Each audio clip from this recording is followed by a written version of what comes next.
Hola queridos amigos. Hoy echaremos un vistazo a las memorias de Werner Faulkner.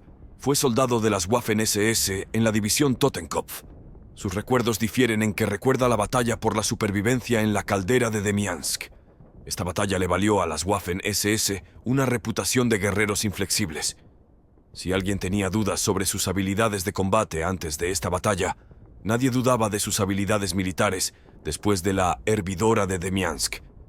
Desde esta batalla, el comando de la Wehrmacht ha estado usando divisiones de las SS para las partes más desafiantes y cruciales del frente oriental. Así que ahora comencemos. En mi trabajo como civil, tuve la oportunidad de realizar un curso completo de capacitación profesional antes de ser reclutado para el servicio militar. En las juventudes hitlerianas tuve cierta experiencia en el vuelo de planeadores y realmente deseaba ser piloto, pero no me aceptaron en la Luftwaffe debido a una infección de oído de larga data, y yo no quería unirme a las unidades de aviación con base en tierra. Al pasar por el pasillo de la oficina de reclutamiento, noté un cartel llamando al servicio en las unidades blindadas de las Waffen-SS y tomé una decisión. Esto va a ser para mí. Nuestro entrenamiento fue duro, pero no tan largo para mí, ya que ya había completado mi entrenamiento militar previo al ejército. Nos entrenamos en tiro y marcha. Pasamos 8 semanas de infantería básica y entrenamiento especializado en artillería, y aprendimos a usar varios tipos de armas pequeñas. Un chico con el que compartía habitación estaba enfermo de difteria y lo mandaron al hospital. Nuestra habitación fue puesta en cuarentena. En poco tiempo llegó el suboficial de turno para inspeccionar nuestra habitación. El desorden en nuestra habitación era horrible. El oficial se enfureció y decidió echar a todos al recinto militar, pero por la cuarentena fue imposible. Enfurecido, agarró todas las cosas de nuestros casilleros y las tiró por la ventana, cascos y todo lo demás, gritando que nos iba a enseñar a mantener la habitación ordenada. Naturalmente se olvidó de la cuarentena. No había forma de que saliéramos del cuartel, por lo que tuvo que irse solo y encontrar a alguien que recogiera nuestras cosas. Había un método favorito de uno de nuestros instructores para mantenernos ocupados. Siempre ocurría en medio de la noche. El escuadrón, el pelotón o incluso toda la compañía tenía que alinearse primero, y luego llegó la orden. Regresen en 3 minutos con sus uniformes deportivos. A los primeros 3 que regresaran, se les permitiría volver a dormir, y a los demás se les ordenaría regresar en 6 minutos con uniformes de gala. Y de nuevo, a los 3 primeros de los que regresaran se les permitiría volver al cuartel. Algunos de nosotros tratamos de hacer trampa y no nos quitamos completamente el uniforme, sino que simplemente pusimos el uniforme de campo justo sobre la ropa deportiva. Sin embargo, todos los que llegaron a los primeros 3 fueron inspeccionados minuciosamente. El dolor fue para aquellos que fueron tomados de la mano. Como teníamos 5 o 6 tipos de uniformes, uniformes de campo, uniformes de alta, uniformes de desfile, etc. Estos ejercicios pueden haber continuado toda la noche. Por supuesto, esto inculcó el espíritu de competencia, nos hizo más fuertes, nos preparó para tratar de no dejar que el instructor tuviera la oportunidad de doblegarnos, por lo que fue una actividad de entrenamiento útil después de todo. En la tetera de Demiansk. En la mañana del 26 de diciembre de 1942, se nos informó que los rusos habían roto nuestra línea de defensa y atacado las líneas de suministro. Nos ordenaron arreglar la situación, pero cuando llegamos al sitio, era obvio que los Iván ya habían estado aquí. Los camiones quedaron atrás, sus cosas esparcidas por todo el lugar. Fue un caos total. Los conductores de camiones fueron sacados a rastras de sus cabinas, y luego los rusos los mataron a golpes con las culatas de sus rifles o les cortaron la garganta y les clavaron bayonetas. La vista era nauseabunda. Más tarde nos enteramos de que los rusos habían escapado del cerco. No había suficiente fuerza para mantenerlos en el bucle. Capturaron el convoy de transportes, saquearon los suministros y desaparecieron. Recibimos la orden de adelantarlos en nuestros vehículos de orugas. Los alcanzamos. La pelea fue corta y violenta. Un impacto directo en el compartimiento del motor. Al perder nuestra velocidad, al no poder maniobrar, nos convertimos en un objetivo inmóvil. El primer número de nuestra pistola. La tripulación recibió un disparo en la cabeza. El artillero resultó herido en el brazo, y luego nuestro sargento recibió una lluvia de metralla.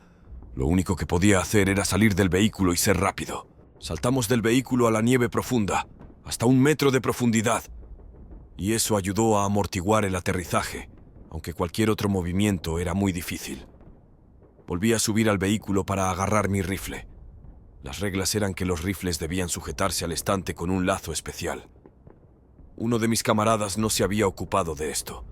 Su lazo se enganchó en mi rifle y me detuvo por un par de segundos. Fue entonces cuando una bala rusa golpeó la carrocería del vehículo justo a mi lado. Si este bucle no estaba en el camino, la bala me iba a dar. Agarré 2 rifles a la vez y, sujetando los extremos de los cañones, los usé como esquís, avanzando en la nieve. Habiendo recorrido no más de 10 metros, me encontré bajo el fuego. No podía ver al enemigo, y de todos modos solo tenía 5 balas en cada uno de los rifles. Empecé a disparar donde podía ver los destellos de los disparos, pero el hecho de que tarde o temprano iba a ser alcanzado era solo cuestión de tiempo.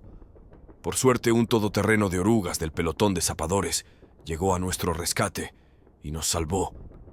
Llegamos al mismo lugar al día siguiente para rescatar nuestro vehículo. Encontramos el cuerpo de nuestro artillero mutilado por los rusos. Obviamente, él estaba muerto en ese momento y no podía sentir nada. ¿Pero para qué querían hacer eso? Con el empeoramiento de la situación del suministro, comenzamos a recurrir al día a día. Intentamos intercambiar pan o huevos de los lugareños por nuestros cigarrillos. Pero claro, algunos de nosotros seguimos el camino más fácil. Una vez, un lugareño se quejó de que unos soldados habían robado un cerdo de su propiedad. Nuestro comandante nos ordenó a todos que nos alineáramos en formación individual, pero todos parecíamos iguales al pobre campesino con nuestros uniformes, y nunca encontró a los soldados que le habían robado su cerdo. Un día estábamos en fila para saber quién había abierto la reserva intocable, galets y conservas. El comandante ordenó a los infractores que salieran de la fila y dieran 3 pasos hacia adelante. Nos miramos, después de lo cual toda la compañía dio 3 pasos hacia adelante. Normalmente, esto significaría 3 días de arresto, pero era, por supuesto, imposible arrestar a toda la compañía. Sin embargo, para castigarnos nos dieron órdenes de cavar trincheras profundas para mantener nuestros vehículos todoterreno ocultos de la metralla. Puedo decirte, una trinchera para esconder un vehículo todoterreno de 8 toneladas es bastante grande. Luego nos ordenaron cavar trincheras para nosotros mismos. Obviamente fue un castigo, pero después tuvimos un lugar donde escondernos. Me llamaron a los aposentos del comandante cuando cesó la lucha en la tetera. Yo no había sido culpable de ningún delito, y ya estábamos castigados por la reserva intocable abierta. Cuando llegué al comandante me preguntó: «Volkner, ¿cuándo fue tu último permiso?». Respondí que nunca antes había estado de vacaciones. Entonces me dirigí a casa de permiso. Todo sucedió tan rápido que no tuve tiempo de escribir una carta y decírselo a mis padres, por lo que mi llegada fue toda una sorpresa para ellos. Y mi mamá también estaba feliz de ver mis cartillas de racionamiento y sugirió ir de inmediato al carnicero para conseguir un poco de carne de cerdo. ¡El puerco! No es que me enojaría si no volviera a comer cerdo en mi vida. Yo fui uno de los que comieron ese mismo cerdo robado. La mitad de la guerra. El día en que recuperamos Yarkov, celebré mi cumpleaños. El comandante de la compañía vino a darme sus mejores deseos y trajo consigo una botella de brandy. Tomó un sorbo, luego dejó que la botella diera vueltas y nos deseó un buen día antes de irse. Disfrutamos de nuestras bebidas, el estado de ánimo mejoró y permaneció así hasta que vimos las unidades que regresaban del campo de batalla con los heridos. Ver los cuerpos mutilados rápidamente nos tranquilizó y nos devolvió del cielo a la tierra. Escondimos la botella, nos preparamos para la batalla y la guerra volvió a nosotros. A finales de marzo de 1943, mientras buscaba en la zona a los rusos que no habían sido capturados, casi me doy por vencido. Mientras avanzábamos por algunos bosques y pueblos en busca del enemigo, me encontré con un soldado ruso gravemente herido. Sus piernas estaban destrozadas, supongo. Aquí estaba tirado en la nieve, que estaba roja de sangre. Sentí lástima por él, así que al pasar junto a él, saqué una venda de mi botiquín y se la tiré para darle algo para vendar sus heridas. Me di la vuelta mientras me alejaba. Había algo que me impulsaba a hacerlo. Me estaba apuntando, a punto de dispararme. Afortunadamente, uno de mis compañeros apretó el gatillo antes que él. En ese momento, ninguno de los dos se dio cuenta de la cercanía de la muerte que a veces vagaba hacia nosotros. De permiso en Francia. Una división mía fue retirada a Francia para descansar y reorganizarse. Llegamos a la estación de ferrocarril y comenzamos a descargar nuestros vehículos y armas. Lamentablemente, no había suficientes tractores para todos los cañones, y me quedé a cargo de uno de los cañones para los que no había tractor. Pasaron 2 horas, luego otras 2, luego oscureció. Durante todo este tiempo yo seguía siendo objeto de curiosidad de los lugareños. No había comida ni dinero para comprar nada para comer. Todo lo que pude hacer fue recoger algunas manzanas de un jardín vecino. Estas manzanas me revolvieron el estómago durante los siguientes días.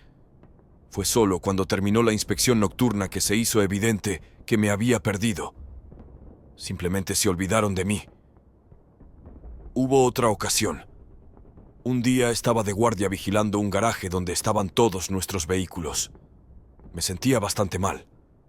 A la hora del turno de guardia a la mañana siguiente, apenas me podía poner de pie, así que me llevaron al hospital. Un suboficial se me acercó a examinarme, pero no me tuvo mucha simpatía y me dio una reprimenda. Afirmó que no había sido capaz de desempeñar mis funciones de manera adecuada. Traté de explicarle que no podía haber dejado mi puesto, pero él dijo que debería haber disparado un tiro al aire para llamar la atención de mis compañeros de servicio. Durante mi estancia en el hospital, atraje el interés de una joven y bonita mujer francesa. De alguna manera me dijo que mi división tenía la intención de ser enviada de regreso a Rusia, pero había un rumor entre los soldados de que estábamos a punto de conseguir un uniforme tropical y ser enviados al norte de África, así que le aclaré que estaba equivocada. Quería que desertara y me dijo que tenía amigos que sabían esconderme. Era una chica maravillosa, pero resolví por mí mismo que mi deber para con mi país estaba por encima de todo eso. Después de que me dieron de alta del hospital, un día los otros hombres y yo fuimos enviados a la estación para obtener un nuevo conjunto de uniformes de campaña. Nos sorprendió ver el equipo. Balenki, anoraks acolchados y mantas adicionales. El equipo de invierno. Todo era cierto. Íbamos de regreso a Rusia. En una etapa posterior de la guerra en 1943, Werner Faulkner participó en la batalla de Kursk. En 1944, fue herido durante las batallas en Polonia y fue enviado a un hospital en Budapest. El hospital fue evacuado durante la ofensiva soviética, pero el tren del hospital fue atacado por aviones enemigos en su camino. Faulkner se dirigió a Alemania a pie, encontró su regimiento y fue capturado por los estadounidenses después de la capitulación. En ese momento, era un nazi convencido, y mientras se rendía saludaba a los vencedores con el tradicional saludo nazi. Su opinión sobre Hitler siguió siendo la misma en los últimos años de su vida. Antes de la guerra y durante ella, yo estaba de acuerdo con todo lo que hacía Alemania, pero cuando me enteré de los campos de concentración y de lo que pasaba en ellos, fue como si me cayera encima un ladrillo de 1 tonelada. Insistió en que nunca ha sido antisemita y siempre ha sido negativo hacia los neonazis. Sin embargo, Faulkner siempre ha insistido en que no todo lo que sucedió en la Alemania nazi fue de naturaleza maligna. Siempre estuvo orgulloso de los premios recibidos en el Frente Oriental, la insignia Infanterie-Sturmabzeichen por su participación en los ataques, una medalla por su servicio en defensa aérea, un parche por sus heridas y la Cruz de Hierro de segunda clase, que recibió por rescatar a los camaradas heridos en la batalla de Grodno el 20 de julio de 1944. Sus palabras: «Es imposible describir lo que mis camaradas y yo pasamos a alguien que no estaba allí». Martillaba aún en vínculo destructible entre nosotros, y nunca lo olvidaremos. A lo largo de su vida estuvo orgulloso de su servicio militar en las SS, siendo miembro de grupos secretos de veteranos de las SS que vivían en el Reino Unido, y nunca sintió remordimiento por lo que había hecho en el pasado. Siempre negó muchas de las denuncias de las atrocidades que se atribuyeron a las SS. En la década de 1980 estuvo en Jerusalén, visitó el Muro de los Lamentos y dejó una nota dentro de una de las grietas que decía: «No hemos cometido todas las cosas que se nos atribuyen». Hablando en una entrevista con un periodista, dijo: «¿Has visto la película de Spielberg, Band of Brothers? Representa a estadounidenses asesinando a nuestros soldados que se rindieron como cautivos. Por eso no tienen derecho a quejarse de que los soldados de las Waffen-SS ejecuten a alguno de ellos». Después de la guerra, Faulkner estuvo en Inglaterra y pasó 3 años en un campo de prisioneros de guerra. Después de su liberación, se casó con una mujer inglesa, pero su primer matrimonio se disolvió rápidamente y se volvió a casar en 1958. Un año después, decidió mostrar su lealtad a Gran Bretaña y se unió al ejército británico, una unidad territorial de los Dragones de Westminster, adjunta al Segundo Regimiento Real de Tanques. «Para ser honesto, estaba deseando tener otra pelea con los rusos», dijo Faulkner. El coronel John Annett, que era soldado raso en la unidad al mismo tiempo que Faulkner, recordó que el pasado de Faulkner no le preocupaba en absoluto. La Guerra Fría estaba en pleno apogeo y necesitábamos a todos. Faulkner sirvió en su unidad durante 5 años, alcanzando el rango de cabo. Sus 2 hijos también sirvieron en el ejército británico. Faulkner relató: «Mientras crecían, algunos niños se burlaban de mis hijos y les decían: «Tu padre estaba matando judíos». De hecho, solía ir a la escuela con niños judíos y uno de mis maestros era judío. En cuanto a lo que les sucedió, Faulkner se negó a discutir. Eso es todo por hoy. Si disfrutaste el video, dale me gusta y apoya el canal con una suscripción. Adiós a todos y hasta pronto».